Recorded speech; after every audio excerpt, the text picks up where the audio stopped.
صلی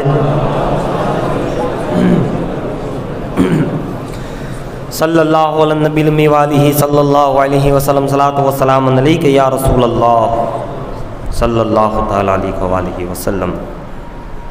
پڑھیے الصلاۃ والسلام علیک یا رسول اللہ، الصلاۃ والسلام علیک یا حبیب اللہ، الصلاۃ والسلام علیک یا نبی اللہ وعلی آلک واصحابک یا رسول اللہ صلی اللہ علیہ وسلم۔ حضرات، الحمدللہ رب العالمین، رب النور شریف کا آج جو ہے 8واں چاند ہو چکا اور مسلسل جشن عید میلاد النبی صلی اللہ تعالی علیہ وآلہ وسلم کے پروگرام بہت سے مقام پر، یہاں پر بھی اور بھی جہاں پروگرام ہوتے ہیں وہاں یہ پروگرام جاری ہے، اور عاشقان رسول جو ہے وہ میلاد النبی صلی اللہ علیہ وسلم منانے کے لیے تیار ہیں اور بنائی جا رہی ہے۔ کہیں روشنیاں لگائی جا رہی ہیں، کئی جھنڈے لگائے جا رہے ہیں، کئی نعت کی محفل ہے تو کہیں حضور کے بعد کی محفل ہے، اور یوں جو ہے ہر عاشق رسول، ہر امتی رسول اپنے آقا صلی اللہ علیہ وسلم کے اس مبارک دن میں کبھی درود و سلام کا نذرانہ پیش کیا جا رہا ہے۔ گویا کہ الغرض ہر کوئی کوشش کر رہا ہے الحمدللہ کہ وہ کا تو میلاد پڑھ کر یا میلاد پڑھوا کر یا میلاد کو سن کر کے اس میلاد رسول سے فیض یاب ہو سکے۔ دیکھیے، ہمارے اسلاف ہو، ہمارے اولیاء ہو، چونکہ ہمیشہ کی طرح 2-4 نعت کے شعر پڑھ لو پھر آغاز کرتا ہوں۔ اشعار نعت رسول حضور کی کہتے ہیں کہ محفل سجی ہوئی ہے رسول انام کی، محفل سجی ہوئی ہے رسول انام کی، اور دونوں جہاں میں دھوم ہے آقا کے نام کی، دونوں جہاں میں دھوم ہے، دونوں جہاں میں دھوم ہے۔ اچھا، آقا کے نام کی فرمائش یہ آئی ہے کہ اس کو انداز میں پڑھا جائے، تو چلیے یہ 4 شعر انداز میں سن لیجئے۔ اس سے پہلے درود شریف پڑھ لیجئے، اللہم صلی علی سیدنا جد الحسن والحسین وعلی آل سیدنا جد الحسن والحسین۔ محفل سجی ہوئی ہے، محفل سجی ہوئی ہے رسول انام کی، محفل سجی ہوئی ہے رسول انام کی، دونوں جہاں میں دھوم ہے آقا کے نام کی دونوں جہاں میں دھوم ہے، آقا کے نام کی اور کاسا لیے کھڑے ہیں فرشتے ادھر ادھر، محفل کے ادھر ادھر انسان تو کیا فرشتے، کاسا لیے دامن لیے کھڑے ہیں فرشتے چاروں طرف، فرشتے ادھر ادھر، وہ بھیک چاہتے ہیں، ارے وہ بھیک چاہتے ہیں درود و سلام کی، وہ بھیک چاہتے ہیں، وہ بھیک چاہتے ہیں درود و سلام کی، محفل سجی ہوئی ہے رسول انام کی۔ سبحان اللہ، میرے آقا صلی اللہ علیہ وسلم کے پیارے دیوانوں، فرشتے درود و سلام چاہ رہے ہیں تاکہ اسے پہنچانے میں ہمیں بھی اس درود کا فیض مل جائے۔ جی بیٹھے، تو وہ چاہتے ہیں درود و سلام کا فیض مل جائے، درود و سلام خود پڑھ رہے ہیں پھر بھی چاہتے ہیں کیونکہ نبی کی محفل ہے، نبی کی بات ہے، نبی کی نعت ہے، نبی کا درود ہے اور نبی کا سلام ہے، اول سے آخر تک نبی ہی نبی ہے، تو پھر فرشتے وہاں نہیں آئیں گے تو کہاں آئیں گے؟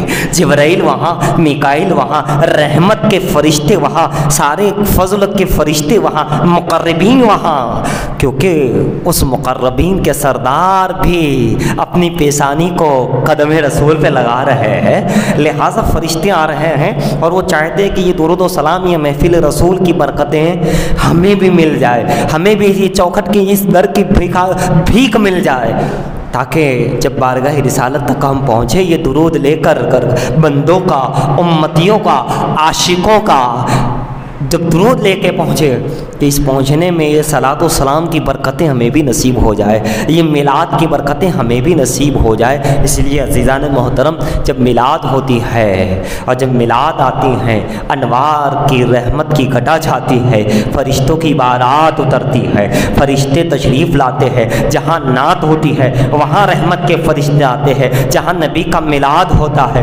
وہاں جو ہے فرشتے آتے ہیں، جہاں بات ہوتی ہے وہاں رحمت کے فرشتے آتے ہیں۔ آقا کا نام ہی ایسا ہے، ان کی ذات ہی ایسی ہے، ان کی شان ہی کچھ ایسی ہے، شان ہی کچھ ایسی ہے۔ حضرات گرامی، آپ اندازہ لگاتے چلے جائے کہ یہ ماہ ربیع الاول شریف کی یہ 12 مولود، یہ مولود رسول پاک صلی اللہ تعالی علیہ وسلم، اللہ غنی، سبحان اللہ۔ ویسے تو ہم کسی کا دن بناتے ہیں، کسی کی یاد بناتے ہیں، ایام مخصوص، کسی بزرگ کا ہو، کسی ولی کا ہو، کسی صحابی کا ہو، اہل بیت اطہار کا ہو، تو ہم کیا بناتے ہیں؟ یوم وصال بناتے ہیں۔ وہ جب دنیا سے چلے جاتے ہیں، جسے ہم انتقال کہتے ہیں، یوم وصال ہوتا ہے، وصال کا دن ہوتا ہے، ہم اس دن عرس بناتے ہیں، ہے نا؟ آپ دیکھیے شاہ عالم کا عرس وصال کے وقت، قطب عالم کا عرس وصال کے دن، غریب نواز کا عرس 6 رجب وصال کا دن، غوث اعظم کا عرس وصال میں، پیدائش پہ نہیں، وصال میں، جب وہ دنیا سے گئے، اللہ سے ملے، وہ دن ہم عرس بناتے ہیں، ان کی یاد بناتے ہیں۔ شہید کربلا، شہیدوں کی شہادت کی یوم شہادت کا دن ہوتا ہے تب بناتے ہیں۔ اور بھی شہداء ہے، صحابہ کرام، ابو بکر صدیق رضی اللہ تعالیٰ کا دن یوم وصال، فاروق اعظم کی یوم شہادت کا دن، عثمان غنی، مولا علی، آپ دیکھتے چلے جائیں، حسنین قریبین، اہل بیت اطہار، اولیاء کرام، صالحین، تمام کے تمام وصال کا دن مناتے ہیں۔ دنیا سے جانے کا دن ہوتا ہے، وہ دن ہم ان کا عرس بناتے ہیں، فاتحہ کھانی ہوتی ہے، رسم ادا ہوتی ہے، ساری چیزیں اسی میں ہوتی ہیں۔ لیکن قربان جاؤ، یہ کائنات میں رسول پاک کی ایک ذات ہے، مدینے والے کی ذات ہے، جہاں وصال نہیں پیدائش منائی جاتی ہے، ایک حضور ہی کی پیدائش منائی جاتی ہے۔ باقی ابوبکر صدیق سے لے کے آج کے دور تک ہر ولی تک دیکھ لیجیے، اعلیٰ حضرت ہو یا کوئی، وصال وصال وصال وصال وصال وصال، اسی میں ساری چیزیں ہوتی ہے، تقریبات ساری جو رسم ادا ہوتی ہے۔ لیکن حضور کی پیدائش، سبحان اللہ، پیدائش رسول بنائی جاتی ہے، وصال نہیں۔ خدا کا قانون ہے، خدا کی قدرت ہے، خدا نے جسے جو چاہا بنوا لیا، سب کا وصال، اور یہاں پیدائش سب کا خدا سے ملنے کا دن منایا جاتا ہے، اور ادھر رسول اللہ کو امت سے ملنے کا دن منایا جاتا ہے نا، سب کا وہاں جانے کا دن منایا جاتا ہے، یہاں رسول اللہ کا وہاں سے آنے کا دن منایا جا رہا ہے۔ اور پہلے ہی سے، اور سروز ازل سے میلاد رسول ہی پہلے ہی سے، اور قیامت تک یہی رہے گا، میلاد ہی میلاد، یعنی پیدائش میلاد رسول کہو، پیدائش رسول کہو، جشن آمدی رسول کہو، ہے نا، آمد ہی آمد بنائی جاتی ہے۔ اس میں بہت ساری حکمتیں ہیں، بہت سارے راز ہیں، بہت ساری چیزیں ہیں، بہت کچھ ہے اس میں، کہ پیدائش مولا کی دھوم مچاتے جائیں گے، آقا کی آمد ہے۔ یہ آمد اگر وصال ہوتا، ہو سکتا ہے وصال میں کوئی امتی یہ کہہ دیتا، کسی کی زبان پہ آ جاتا کہ حضور تو انتقال کر گئے تھے، وصال کر گئے تھے، غم کا دن ہے، معاذ اللہ، نعوذ باللہ، غم کا دن ہے، یہ کہہ کر کے مطلب کہ یہ بھی کہہ دیا جاتا، خوشیاں کیوں مناتے ہو غم کا لے کر کے، لیکن اللہ رب العزت نے وہ دروازہ ہی بند کر دیا، وہاں رکھا ہی نہیں پیدائش۔ اور پیدائش ایسی چیز ہے جس میں خوشیاں ہوتی ہیں۔ ایک باپ کو پوچھو جب ان کے وہاں اولاد ہوتی ہے، خاندان کو پوچھو جب وہاں بچہ پیدا ہوتا ہے، ایک راجہ مہاراجا کو پوچھو جب ان کا جانشین آ جاتا ہے نا، جب پیدائش ہوتی ہے تو محلے والے خوش، خاندان والے خوش، ہے نا، اگر بڑا راجہ ہے تو پورا ملک خوش کہ بادشاہ کے وہاں پیدائش چیز ہی ہے ہی ایسا، موت میں غم کا ماحول رہتا ہے، لیکن پیدائش میں خوشیاں ہوتی ہے، لڈو بانٹے جاتے ہیں، ہے نا، اس میں خوشیوں کو عام کیا جاتا ہے، مبارکبادی بھی دی جاتی ہے، مبارک ہو آپ کے وہاں لڑکا ہوا، مبارک ہو آپ یہ بن گئے، مبارک ہو لڑکی ہوئی، خدا نے چاہا رحمت للعالمین آ رہا ہے۔ امت میں خوشیاں ہونی چاہیے، امت میں بانٹنے کا مزاج، مبارکبادی دینے کا مزاج ہونا چاہیے، امت کے چہروں پہ خوشیاں آنی چاہیے، کیونکہ رحمت للعالمین آ رہے ہیں۔ میرے آقا کا وصال نہیں، پیدائش منائیں تاکہ اے میرے امتیوں تم میری پیدائش پر بانٹنا چاہو تو بانٹو، محفل کرنا چاہو تو محفل کرو، مبارکبادی دینا چاہو تو مبارکبادی دو۔ میرا دین ہی وہ بنایا جائے گا کہ جس میں خوشیاں پھیلی جائے گی، جہاں عام مبارکبادی دی جائے گی۔ اور پھر اتنا ہی نہیں، جب اگر تم اتنا یہ کرو گے، میری آمد کی خوشی بناؤ گے، تو میں ہی نہیں تمہارا رب بھی راضی ہو جائے گا، تمہارا رب راضی ہو جائے گا۔ جب میری پیدائش پہ خوشیاں بناؤ گے، مومنوں خوشیاں بناؤ کملی والا آ گیا، ہے نا، مومنوں خوشیاں بناؤ کملی والا آ گیا، اور گیت ان کی نعت کے رحمت کے گاؤ کملی والا آ گیا۔ اور ہم اور آپ اگر کریں تو کیا رحمت، ابو لہب انگلی کے اشارے سے اپنی کنیز کو آزاد کر دیں، بھتیجے کی خوشی پر ابو لہب انگلی کا اشارہ کر کے اگر آزاد کرے جاؤ تم آج سے آزاد ہو، تو وہاں عذاب میں تخفیف کمی ہو جاتی ہے قبر میں، جبکہ وہ کافر ہے اور سڑا ہوا کافر ہے۔ کفر میں بھی بہت، سورہ لہب آپ دیکھ لیجیے، ابو لہب، لیکن آقا کی ولادت پہ نہیں، بھتیجے کی ولادت پہ خوشی کا اتنا اظہار کیا کہ جاؤ تم آزاد ہو۔ اپنی کنیز کو جس نے خوشخبری سنائی تھی کہ آپ کا بھتیجا پیدا ہوا ہے عبداللہ کے گھر، تو کہا اچھا سبحان اللہ، یعنی وہ خوش ہو گیا، سبحان اللہ تو کیا کہے گا، وہ خوش ہو گیا، خوش ہو کر کے کہا ٹھیک ہے یہ خوشخبری سنائی تو تم آزاد ہو۔ بھتیجے کی خوشخبری پر سڑا ہوا کافر اگر کر لے تو عذاب میں پیر کے دن تخفیف کمی ہی نہیں، اسی انگلی سے اللہ اسے پانی دیتا ہے، قبر میں پانی نکال دیتا ہے انگلی سے، اور اس کو راحت مل جاتی ہے، کمی مل جاتی ہے۔ عزیزان محترم، ولادت پر کافر اگر یہ کر لے نہ جانتے ہوئے بھی تو رب تعالیٰ کی رحمت سے وہ بھی مایوس اور محروم نہیں۔ تو اگر کوئی امتی یہ جان کر کہ آنے والا نبی آخر الزمان ہے، یہ آنے والا رحمت للعالمین ہے، یہ آنے والا امام الانبیاء ہے، اگر یہ جان کر کہ وہ ہمارے آقا ہے، شفیع المذنبین ہے، اللہ کے محبوب ہے، جانے کائنات ہے، جانے ایمان ہے، یہ جان کر، یہ مان کر اگر وہ آمد رسول پر یا رسول اللہ کہتا ہے تو پھر اس کا عالم کیا ہوگا؟ آمد رسول کہتا ہے تو کیا ہوگا؟ جنڈی اور جو ہے لائٹنگ کرتا ہے تو کیا ہوگا؟ تحفے کا لین دین کرتا ہے تو کیا ہوگا؟ اس کی نعمتیں اسے کتنی ملے گی؟ مبارکبادی دیتا ہے تو پھر اس کا عالم کیا ہوگا؟ وہ تو کافر تھا، یہ تو مومن ہے، وہ تو نہ جانتے ہوئے کیا تھا، یہاں تو سب کچھ مان کر کیا جا رہا ہے۔ اب اندازہ لگاؤ، پیدائش رسول، سب کا وصال، اور میرے آقا کی آمد بنائی جاتی ہے، آمد رسول ہے، سرکار کی آمد ہے، اور پھر یہ آمد آپ اندازہ لگاتے چلے جائیے۔ حضور تو حضور ہے، حضور سے جو نسبت کر جائے وہ شے، وہ چیز بھی بڑی اعلیٰ ہو جاتی ہے، بڑی مطلب کہ مبارک ہو جاتی ہے، اس کے اندر بھی وہ اثرات آ جاتے ہیں، بافیض ہو جاتی ہے۔ حضرت عائشہ صدیقہ رضی اللہ تعالیٰ عنہ نے حضور کو آتے دیکھا، اور اچانک دوپٹہ اوڑھنے کی جگہ دوپٹہ لینے گئی، یعنی کسی وجہ سے، تو سرکار کی تہبند جو تھی اسے اٹھا کر کے رکھ دیا سر پر، جسے ہم لنگی کہتے ہیں، تہبند شریف کو اٹھا کر کے رکھ دیا۔ کیا دیکھا کہ حضور کے اوپر مسلح دھار بارش ہو رہی ہے۔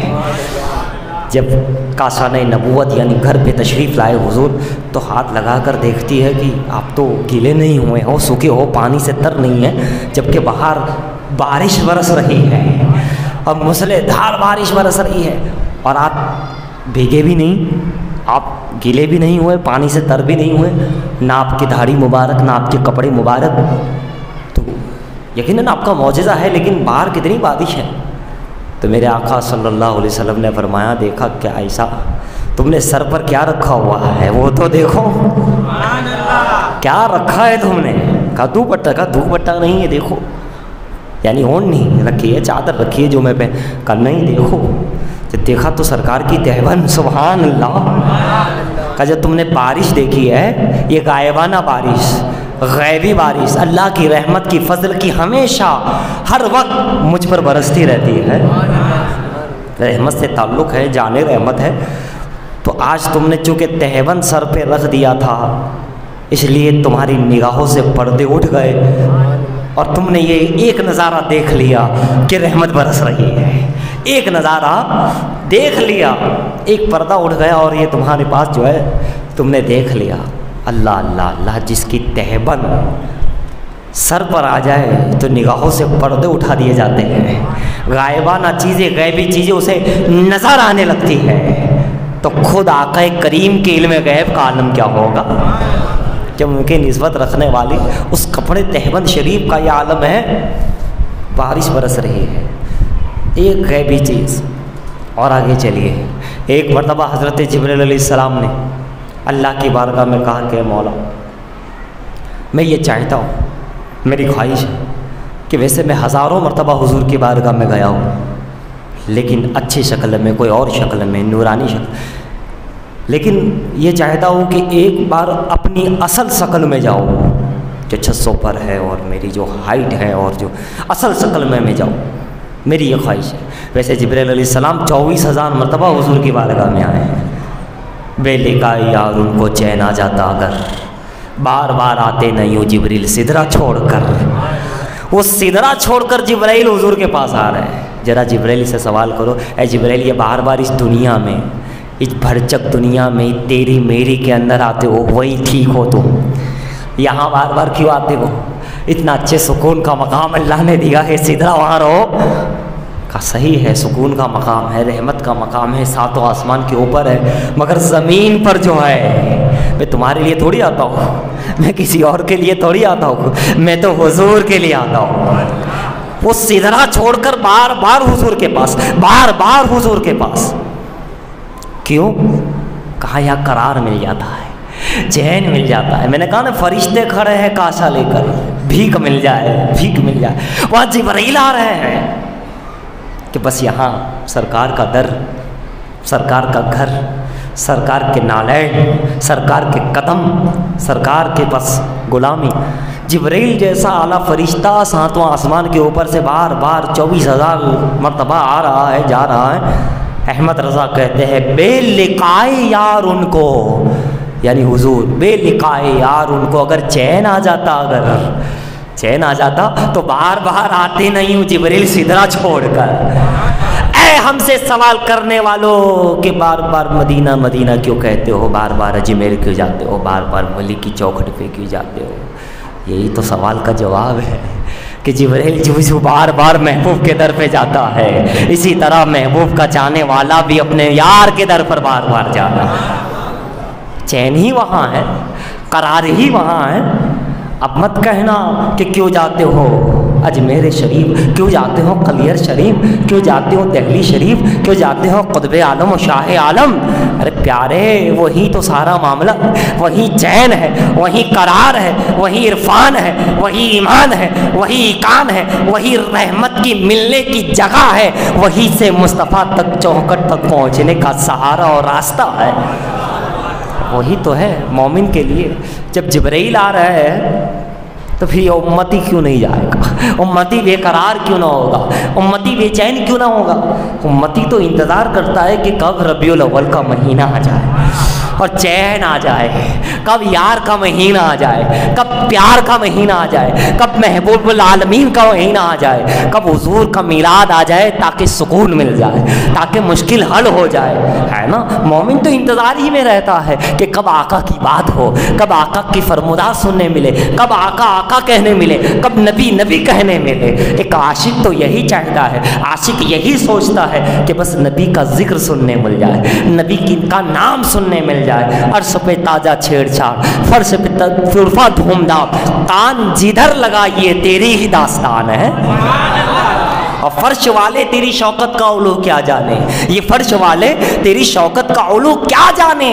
ارے خسروا عرش پہ اڑتا ہے فریرا تیرا، یہ کیا ہم جھنڈے لگائے، وہ تو عرش پہ سرکار کا جھنڈا لہرا رہا ہے، کعبے پہ جھنڈا لہرا رہا ہے، جبرائیل خود لگا رہا ہے، بیت المقدس میں اس پیدائش کی رات میں آ کر کے لگا رہے ہیں، عرش پہ بھی دھوم دھام، فرش پہ بھی دھوم، دونوں جہاں میں دھوم ہے آقا کے نام کی۔ اور یہ گفتگو یہ اللہ نے بولنے کی طاقت جو دی ہے زبان کو، کیوں؟ منشا یہی ہے سلسلہ قیل و قال کی، مرضی یہی ہے رب کی۔ کیا کہ اللہ نے جو قوت گویائی ہمیں عطا فرمائی، زبان میں بولنے کی طاقت، منشا یہی ہے سلسلہ قیل و قال کی، بات چیت کی کرنے کی۔ کیوں؟ ہوتی رہے ثنا تیرے حسن و جمال کی، ہوتی رہے ثنا تعریف تیرے حسن و جمال کی، اور تیری رفعت کا ذکر تو علم نشرہ میں ہے، لیکن تیری رفعت کا ذکر تو، تیری عظمتوں کا ذکر تو علم نشرہ میں ہے، لیکن مجھے تو سارے قرآن میں تیرا چرچا نظر آیا۔ جدھر دیکھیے کان جدھر لگائیے تیری ہی داستان ہے، قرآن کی کسی صورت میں چلے جائیے تیری ہی داستان ہے، کسی آیت میں چلے جائیے تیری ہی داستان ہے، صحابی کے منہ سے کان لگائیے تیری ہی داستان ہے، ولی کے عرفان سے کان لگائیے تیری ہی داستان ہے، ارے غوث کے غوثیت میں ان کے قدموں کا بوسہ لیجئے تو تیری ہی داستان ہے، خواجہ کے عظمتوں کو دیکھیے تو تیری ہی داستان ہے، مختوم کے پاس جائیے تو تیری داستان ہے، فرشتے کے پاس تیری داستان، جناتوں کے پاس تیرا چرچا، انسانوں کے پاس تیرا چرچا۔ اے اللہ یہ کیا ہے کہ جدھر جاتے ہیں، جس مقام و مرتبے پہ جاتے ہیں، قلندر کے قلندریت میں جاتے ہیں تو تیری داستان۔ مجذوب اپنے انداز میں ثنائے مصطفیٰ کرتا ہے، ایک قلندر اپنے انداز میں ثنائے مصطفیٰ کرتا ہے، ایک عالم اپنے انداز میں نعت مصطفیٰ بیان مصطفیٰ کرتا ہے، ایک حضرت اپنے انداز سے مصطفیٰ کا ذکر کرتا ہے۔ یہ کیا بات ہے؟ تو جواب آئے گا جناب یہ تو مخلوق ہے، یہ سارے کے سارے میں خالق ہو کر جب اپنے حبیب کی بات کرتا ہوں تو ایک آیت پہ رک نہیں جاتا، ایک صورت پہ موقف نہیں کرتا، ایک سپارے پہ اتفاق نہیں کرتا. ہاں میں چاہتا تو چند صورتیں نازل کرتا، بس اسی پہ کائنات چل جاتی. کائنات کے لیے کافی تھا، انسانیت کے لیے صرف والضحیٰ کی صورت کافی تھی، والعصر کی صورت کافی تھی. انسانیت کے لیے صرف ایک صورت اللہ نازل کر دیتا، کافی تھا. یہ 30 سپارے، یہ 114 صورتیں رب نے کیوں اور کیسے نازل کی؟ کہا کائنات کے لیے تو 2 آیتیں کافی تھی، باقی سارا کا سارا قرآن میں نے حبیب کے لیے نازل کیا. حبیب کے اوپر، حبیب کا بیٹھے تو قرآن آ جائے، حبیب بولے تو قرآن آ جائے، حضور چادر اوڑے تو قرآن ہو جائے، حضور لیٹے تو قرآن آ جائے، حضور کہیں جائے تو قرآن آ جائے. قرآن ہے کیا؟ مصطفیٰ ہی مصطفیٰ کر رہا ہے. خدا مصطفیٰ ہی تو 30 سپارے ہو گئے، ورنہ امت کے لیے والعصر ان الانسان لفی خسر الا الذین آمنوا وعملوا الصالحات وتواصوا بالحق وتواصوا بالصبر. علماء مفسرین کہتے ہیں یہ ایک ہی آیت کافی ہے، ایک ہی صورت کافی ہے، ایک ہی صورت کافی ہے. بعض علماء کہتے ہیں سبح اسم ربک الاعلی، سورہ اعلیٰ چند آیتیں صورتوں پر یہ صورت ہے، چند آیتیں ہیں اس میں، کہ یہ کافی تھی، یہی کافی امت کے لیے. سورہ فاتحہ میں کیا کمی ہے؟ الحمدللہ رب العالمین، تعریف بھی آ گئی، الرحمن الرحیم وہ بھی آ گیا، مالک یوم الدین قیامت کا دن بھی آ گیا، ایاک نعبد و ایاک نستعین تجھی سے مدد تیری عبادت کرے وہ بھی آ گیا، دعا بھی آ گئی اہدنا الصراط المستقیم. اور پھر یہ بھی آ گیا صراط مستقیم کیا؟ صراط الذین انعمت علیہم. پھر اتنا ہی نہیں، غیروں کا بھی ذکر آ گیا کہ اس سے چھوڑو، غیر المغضوب علیہم ولا الضالین. سورہ فاتحہ میں ہی 7 آیتوں میں ہی سب کچھ آ گیا. وہ قدرت والا ہے، وہ چاہے تو نقطے میں ہی سب کچھ دے دے. پھر یہ 30 سپارے کیوں؟ کائنات تو مصطفیٰ کر رہی ہے، ہر مقام پہ ذکر اسی کا چرچا ہے، انہی کا چرچا ہے، انہی کی بات. مگر دیکھو رب بھی اپنے حبیب کا ذکر کر رہا ہے، اپنے حبیب کی ادائیں بیان کر رہا ہے، اپنے حبیب کی بات کر رہا ہے، اپنے حبیب کو سمجھانے کی کوشش کر رہا ہے. اے لوگو، یہ حبیب کو اپنی طرح نہ سمجھنا، اس کی میلاد کو عام مت سمجھنا، اس کی مثال کوئی اور مثال پہ مت دینا. اس کو میں نے بے مثال بنایا ہے، اس کو میں نے لاجواب بنایا ہے، اس کو اپنے لیے اپنا محبوب بنایا ہے. میں نے اپنے نور سے اسے بنایا ہے، اپنا محبوب بنایا ہے. اسے عام میں مت لینا، دکھنے میں بشر ہے، حقیقت میں کچھ اور ہے، حقیقت میں کچھ اور ہے. تو بات کہاں سے کہاں نکل گئی؟ جبرائیل کہہ رہے تھے مجھے اصل صورت میں جانا ہے، میں یہ بات بتا رہا تھا. ٹھیک ہے، اچھا وہ یاد آ گیا، ورنہ رہ جاتی بات کہیں اور نکل رہی ہے. آقا کا ذکر ہی ہے ایسا ہے، کہیں بھی چلے جاؤ ہر جگہ حضور ہی حضور ہے، ہر جگہ ان کے معجزات ہی معجزات، ہر جگہ ان کے حسن و جمال کی تعریفیں ہیں، ہر جگہ ہر مقام پر سبحان اللہ کیا کہنے. حضور کی مکمل ذکر، ہاتھ کا ذکر قرآن میں ہے، مصطفیٰ کے ہاتھ کا ذکر قرآن میں ہے. وَمَا رَمَيْتَ إِذْ رَمَيْتَ وَلَكِنَّ اللَّهَ رَمَىٰ، ہے نا. حضور کی زبان کا ذکر قرآن میں ہے، حضور کی آنکھوں کا ذکر قرآن میں ہے. وَالنَّجْمِ إِذَا هَوَىٰ، آپ پڑھتے چلے جاؤ. حضور کے قدم مبارک، پاؤں مبارک کا ذکر قرآن میں ہے. لَا أُقْسِمُ بِهَٰذَا الْبَلَدِ وَأَنتَ حِلٌّ بِهَٰذَا الْبَلَدِ. حضور کے سینے کا ذکر قرآن میں ہے. أَلَمْ نَشْرَحْ لَكَ صَدْرَكَ. اب چل حضور کے چہرے، وَالضُّحَىٰ، زلف مبارک، وَاللَّيْلِ إِذَا سَجَىٰ. حضور پورا کا پورا حضور کے اوپر ہی تصویر مصطفیٰ کو کھینچ لیا ہے پورے قرآن میں، چہرہ مصطفیٰ کو کھینچ لیا.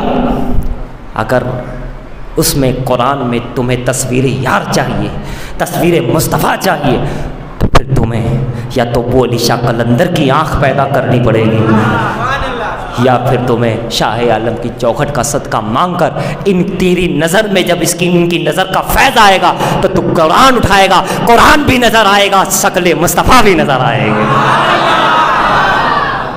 قرآن میں چہرہ مصطفیٰ، سیرت مصطفیٰ، جس میں مصطفیٰ دیکھنا ہو، تصویر یار دیکھنا ہو، تو پھر ابو بکر صدیق کی آنکھ چاہیے، پھر عمر کی آنکھ چاہیے، عثمان و علی کی آنکھ چاہیے، ابو ہریرہ کی آنکھ چاہیے، ابو ذر غفاری کی آنکھ چاہیے، بلال کی آنکھ چاہیے، سلمان فارسی کی آنکھ چاہیے. دیکھنا ہو تو تابعین کی آنکھیں چاہیے. میں کہوں حضرت اویس کرنی کی آنکھ چاہیے، اویس کرنی کی آنکھ چاہیے. تصویر یار دیکھنا ہو قرآن میں، ہم کہاں اندھے لوگ جسے اپنا چہرہ بھی ٹھیک سے نظر نہیں آتا، وہ کہاں حضور کو قرآن میں دیکھنے جائے گا. اسی لیے ہم اولیاء سے وابستہ ہو گئے اور کہتے ہیں آقا ہم تو قرآن میں نہیں دیکھ سکتے حبیب کو، لیکن آپ نے دیکھا ہے، آپ ہی بتا دیجئے کیا ہے قرآن اور حضور۔ اسی لیے اللہ والوں نے ہمیں سمجھا دیا ہے کہ یہ ہے، اور سب نے سمجھایا زبردست سمجھایا کہ حضور کا یہ ہے قرآن، حضور کا یہ ہے چہرہ، حضور کا یہ ہے، سب کچھ بتایا، عظمتیں بتائی، کیوں ہم دیکھ نہیں سکتے، اندھے ہیں۔ اب اندھے کو راستہ تو بتانا پڑے گا، راستہ بتانے کے لیے قطب عالم آ رہے ہیں، شاہ عالم کو اللہ نے بھیجا، جاؤ یہ اندھے ہیں، یہ قرآن بھی نہیں دیکھ سکتے ٹھیک سے، اور قرآن میں چھپا ہوا چہرہ مصطفیٰ بھی نہیں دیکھ سکتے، انہیں دکھا کے آؤ، انہیں بتا کے آؤ، انہیں سمجھا کے آؤ، انہیں بتا دو کہ قرآن ہے کیا، انہیں بتا دو حضور ہے کیا۔ بتا دیا اپنے اپنے انداز میں، ہر صحابی نے، ہر ولی نے بتا دیا، اور جب سب نے بتا دیا تب بریلی کی چٹائی پہ بیٹھ کر 1400 سال کی کتابوں کا بتانے کا مطالعہ کر کے، عشق کی خیرات پا کر بارگاہ غوث اعظم سے انہوں نے ہم امتیوں کو یوں سمجھایا۔ کیسے سمجھایا؟ اللہ کی سرتاب قدم شان ہے یہ، اللہ کی سرتاب قدم۔ ہم تو ابھی تک قرآن میں تھے نا کہ قرآن حضور ہے، خلاصہ یہ آ رہا ہے کہ اللہ کی سرتابہ قدم شان ہے یہ، اور آگے ذاتی الہی تک بات چلی گئی۔ دیکھنے والا چاہیے بھائی، دیکھنے کے میں نے پہلے ہی کیا، وہ علی قلندر چاہیے، موسیٰ سواق چاہیے، قطب عالم کی مہربانی چاہیے، شاہ عالم کی نوازی چاہیے، غریب نواز کی غلامی چاہیے، غوث جیلانی کے ٹکڑوں پہ پلتا ہونا چاہیے، تب اسے سمجھ میں آئے گا۔ خواجہ کی دیگ کی کھرچن کھانے والا ہونا چاہیے، تب سمجھ میں آئے گا۔ لنگر والا ہونا چاہیے، بندر نہیں ہونا چاہیے، تب اسے سمجھ میں آئے گا۔ اور احمد رضا نے یہ سب کچھ حاصل کر کے پھر ہم امتیوں کو یوں سمجھایا، بہت زبردست سمجھا دیا، پورا خلاصہ لا کر کے سامنے رکھ دیا، اور بلا جھجک رکھ دیا، کھلے عام رکھ دیا، سبھی کی بارگاہ کو مد نظر رکھتے ہوئے رکھ دیا۔ گویا میں یوں کہوں کہ محفل رسول میں پہنچ کر، مجلس رسول میں، آقا کی روحانی مجلس جہاں آقا خود جلوہ افروز ہوتے ہیں، صحابہ ہوتے ہیں، ہر ولی ہوتے ہیں، مجلس محمدی میں پہنچ کر جب احمد رضا نے یوں قدم رکھا ہوگا اور سامنے سرکار کا چہرہ ہوگا، ادھر بھی اولیاء ہوگے، ادھر بھی اولیاء، ادھر صحابہ، ادھر اہل بیت، اور اس مجلس میں جب پہنچے ہوگے اور احمد رضا کی نظر مہاردوی کی طرف سے فیض پا کر مصطفیٰ کے پڑی ہوگی، تو یوں کہا ہوگا، سنو سنو، اللہ کی سرتاب قدم شان ہے یہ۔ انسان نہیں انسان، وہ انسان ہے یہ، انسان کامل ہے، خلق الانسان علمہ البیان، ہے نا الرحمن۔ اللہ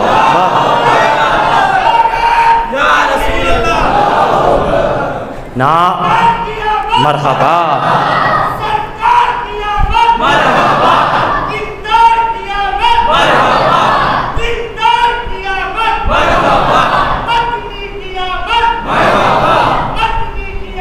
ماشاء اللہ، سبحان اللہ، یا رسول یا رسول یا رسول یا رسول، سبحان اللہ۔ ابو بکر سے لے کر سارے اولیاء کو دیکھ کر کے، ان کے نعت کے مجموعوں کو دیکھ کر کے، حقیقت کو دیکھ کر، احمد رضا جب اس مجلس میں پہنچے اور دیکھا تو یہ کہہ دیا، اللہ کی سرتاب قدم شان ہے یہ، انسان نہیں انسان، وہ انسان ہے یہ، انسان کامل ہے، خلق الانسان علمہ البیان، الرحمن علم القرآن، خلق الانسان علمہ البیان، یہ وہ انسان کامل ہے، ان سے ایسا کوئی نہیں لباس بشر۔ پھر آگے کیا کہتے ہیں کہ انسان نہیں انسان، وہ انسان ہے یہ قرآن، جو ہم کہتے تھے قرآن چہرہ رسول بتا رہا ہے، مصطفیٰ کا یار کا چہرہ ہے، قرآن تو ایمان بتاتا ہے انہیں، اور ایمان پھر یہ کہتا ہے میری جان ہے یہ، سبحان اللہ۔ خلاصہ ہی کر دیا اور بتا دیا کہ تم نہیں سمجھو گے کوئی بات نہیں، اللہ نے ہمیں بھیجا ہی تمہیں سمجھانے کے لیے ہے، تمہیں سمجھانے کے لیے، تاکہ ہم تمہیں سمجھا دے کہ کیا ہے میلاد، کیا ہے حضور، کیا ہے بات۔ واقعہ میں پورا کر لوں، جبرائیل علیہ السلام نے کہا کہ میں اصلی صورت میں جانا چاہتا ہوں، اللہ نے کہا ٹھیک ہے، تمہاری خواہش ہے، تمہاری مرضی ہے، تمہارا ارادہ ہے، تم چاہتے ہو جاؤ۔ ادھر جبرائیل چلے، ادھر رب نے اپنے حبیب کو بتا دیا، حبیب جبرائیل آ رہے ہیں، آج ذرا اصلی صورت دکھانا چاہتے ہیں، میں نے تجھے اپنی ہیبت کے اور نور کے اور غیب کے 70,000 پردوں میں بھیجا ہے، کوئی تمہیں دیکھ نہیں سکتا، اتنا نور ہے تم میں، تم رہ ہی نہیں سکتے، دنیا رہ ہی نہیں سکتی، جل جاتی، 70,000 پردوں کے بیچ میں ہیں، اے حبیب ایک پردہ اٹھا دو۔ جبرائیل آ رہے ہیں، ذرا پردہ اٹھا دو ایک، 70,000 تو اٹھاؤ کہ تو کوئی نہیں رہے گی، کائنات ہی نہیں رہے گی، ایک ہی پردہ اٹھا دو۔ میرے آقا کی شان ہے، کون دیکھ سکتا ہے بھائی انہیں، 70,000 پردوں میں جبرائیل نے بھی ٹھیک سے گویا کہ نہیں دیکھا، آج پہلا پردہ اٹھ رہا ہے، کیسے جیسی وہ سدرا سے پل بھر میں آئے، غالباً شہر مکہ تھا یا شہر مدینہ، جہاں بھی حضور تھے، شہر کے باہری پہاڑ پہ ابھی آئے ہیں، کھڑے ہو گئے، اندر نہیں جا رہے ہیں، اندر نہیں جا رہے ہیں، اے جبرائیل اندر جاؤ، نہیں، کیوں؟ پورا شہر نور اور تجلی والا ہے۔ کیا ہوا، تمہیں تو حضور کے پاس جانا تھا اپنی اصلی صورت لے کر، ہاں جانا تو تھا لیکن اب نہیں جا سکتا، اب تو مجھے واپس یہیں سے ہونا پڑے گا، کیوں؟